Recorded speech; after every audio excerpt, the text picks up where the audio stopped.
기원전 5세기, 세상은 거대한 제국의 그림자 아래 놓여 있었습니다. 그 제국의 이름은 페르시아. 그들은 강과 산맥을 넘어 영토를 확장했습니다. 인더스 강의 물결에서 에게해의 파도까지 그들이 걷는 땅은 모두 왕의 땅이 되었습니다. 페르시아는 부와 질서를 자랑했습니다. 그러나 그 질서는 복종 위에 세워진 것이었습니다.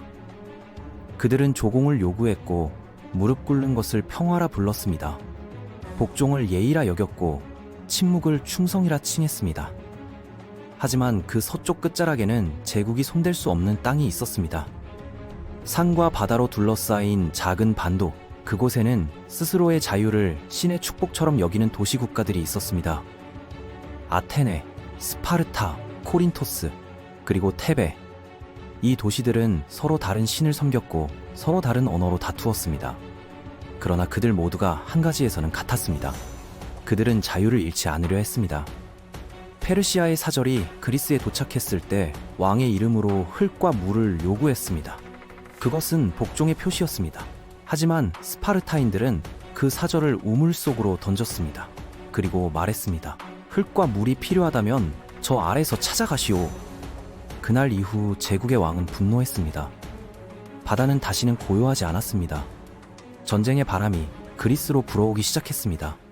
기원전 490년, 페르시아의 군대가 그리스의 땅을 밟았습니다. 그들이 도착한 곳은 아테네 근처의 평원, 마라톤이었습니다. 하늘은 잔잔했지만 땅은 떨리고 있었습니다. 페르시아의 병력은 약 10만 명이었습니다. 그들은 왕의 명령에 따라 해변에 진을 쳤습니다.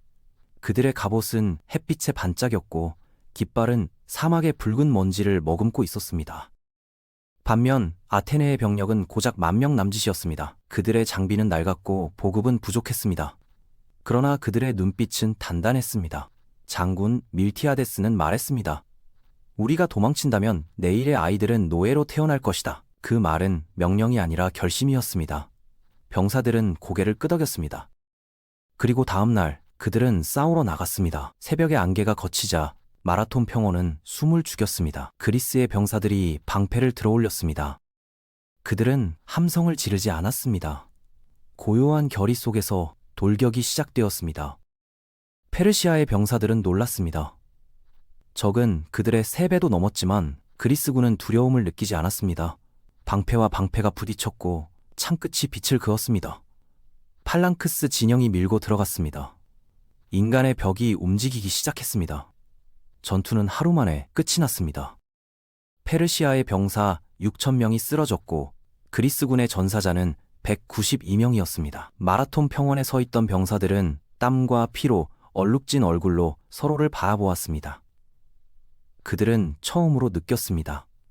거대한 제국도 두려움에 흔들릴 수 있다는 것을. 그날 자유의 불꽃이 처음으로 타올랐습니다. 10년이 흘렀습니다. 다리우스의 뒤를 이은 왕 크세르크세스는 복수를 준비했습니다. 그는 강 위에 다리를 놓았고 바다를 가르는 함대를 만들었습니다. 그의 군대는 산을 덮고 바다를 메웠습니다. 그가 이끄는 병력은 수십만 명에 달했습니다. 그리스의 도시들은 공포에 휩싸였습니다. 그러나 한 도시만은 두려워하지 않았습니다. 스파르타였습니다. 스파르타의 왕 레오니다스는 그리스의 길목인 테르모필레 협곡에서 페르시아의 군대를 막기로 했습니다. 그와 함께 나선 병사는 단 300명이었습니다.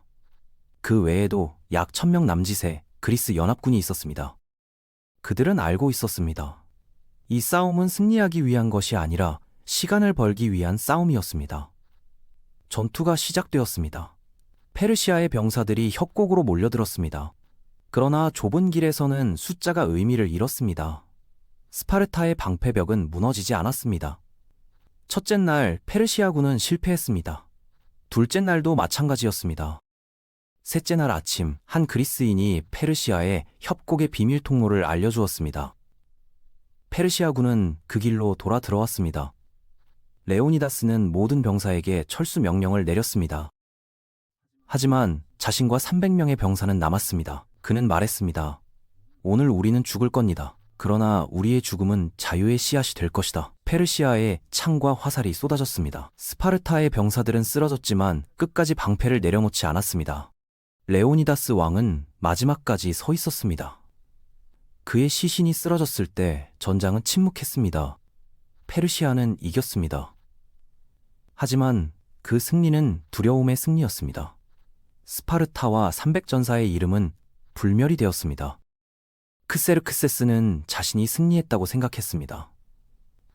아테네는 불타고 신전은 무너졌습니다. 그러나 아직 바다는 남아 있었습니다. 아테네의 장군 테미스토클레스는 바다로 눈을 돌렸습니다. 그는 말했습니다. 이 전쟁은 바다에서 끝낼 것입니다. 페르시아의 함대는 수천 척에 달했습니다. 그리스의 배는 그보다 훨씬 적었습니다.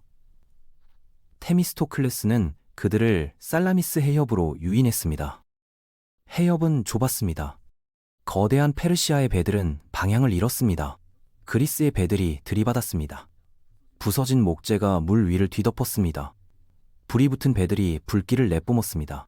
전장은 파도와 불빛으로 뒤섞였습니다. 하루가 지나고 바다는 붉게 물들었습니다. 그리스는 승리했습니다. 살라미스의 바람은 자유의 노래를 불렀습니다. 크세르크세스는 패배를 인정하지 않았지만 그는 결국 본국으로 철수했습니다. 남겨진 병사들은 마르도니오스의 지휘 아래 마지막 전투를 준비했습니다. 기원전 479년 전쟁의 마지막 장이 플라타이아 평원에서 펼쳐졌습니다. 페르시아군의 총사령관은 마르도니오스였습니다. 그는 왕의 복수를 완성하려 했습니다. 그리스 연합군의 중심에는 스파르타의 장군 파우사니아스가 있었습니다. 그 옆에는 아테네의 장군 아리스테이데스가 있었습니다. 양군은 서로를 바라보며 며칠을 버텼습니다. 그리스군은 물과 식량이 부족했습니다. 밤마다 작은 이동이 이어졌습니다. 마르도니오스는 그 움직임을 후퇴로 착각했습니다. 그는 명령했습니다. 지금이다. 공격하라.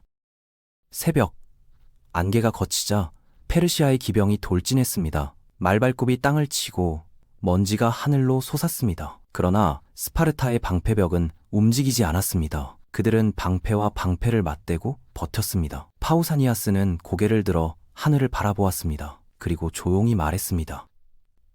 신들이 우리를 버렸더라도 진실은 우리 편에 있습니다. 그 순간 그리스군의 방패벽이 앞으로 움직였습니다. 창끝이 바람을 가르며 뻗어갔습니다. 페르시아의 기병은 벽에 부딪혀 쓰러졌습니다.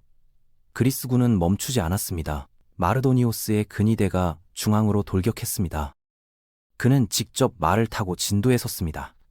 창과 칼이 교차했고 방패가 부서지고 갑옷이 찢어졌습니다. 파우사니아스는 끝까지 버텼습니다. 그리스의 병사들은 땀과 피에 젖은 손으로 방패를 붙들었습니다.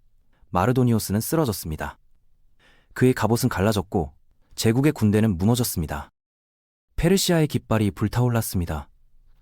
그리스의 함성이 평원을 뒤덮었습니다. 전쟁은 끝났습니다. 그날 이후 페르시아는 다시는 그리스를 침공하지 않았습니다. 마라톤에서 시작된 싸움은 플라타이아에서 끝났습니다. 도시들은 폐허가 되었지만 그리스인들의 마음은 굴복하지 않았습니다. 그들은 자유를 신보다 소중히 여겼습니다. 자유는 왕이 주는 선물이 아니었습니다. 그것은 피와 의지로 얻는 것이었습니다. 플라타이아 이후의 그리스는 달라졌습니다. 아테네는 도시를 다시 세웠습니다. 불타버린 신전의 터 위에 새로운 신전이 세워졌습니다. 그 신전의 이름은 파르테논이었습니다. 그 돌기둥은 단지 신을 위한 것이 아니라 자유를 위해 싸운 인간의 손길을 기념하기 위한 것이었습니다. 세기가 흐르면서 그리스의 영광은 사라졌습니다. 하지만 그들이 남긴 정신은 세계의 근본이 되었습니다. 그들의 예술은 인간의 아름다움을, 그들의 철학은 인간의 이성을, 그들의 정치제도는 인간의 평등을 이야기했습니다. 오늘의 세계는 더 넓고 더 빠르지만 그리스가 던진 질문은 여전히 유효합니다. 우리는 얼마나 자유로운가? 그리고 그 자유를 위해 무엇을 지불할 준비가 되어 있는가? 다음 이야기 펠로폰네소스 전쟁편에서 만나요.